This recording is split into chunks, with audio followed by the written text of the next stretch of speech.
And he prayed to God, Lord, please help me. And the Lord unveiled to him the health reform message. Higher and higher. That's our goal. Fully established in heaven. Those who live in the last days of Earth's history need to be fully established in the principles of health reform.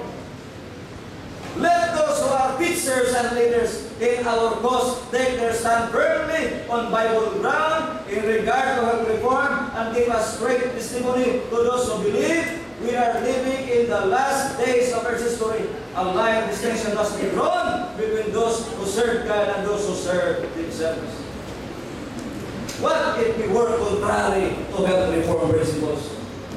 There are some, according to Mrs. White, professed believers who accept certain portions of the testimony as the message of God, while they reject those portions that condemn their favorite indulgences.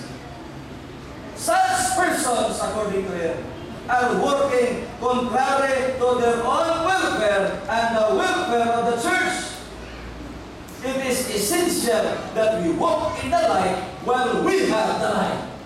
Those who claim to believe in health reform and yet work counter to its principles in the daily life practice are hurting their own souls and are leaving wrong impressions upon the minds of believers and unbelievers.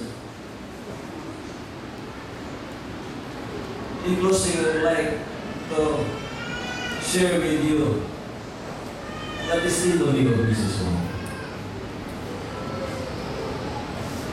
Mrs. White said in 1864, this was the very year when the health reform message came to her.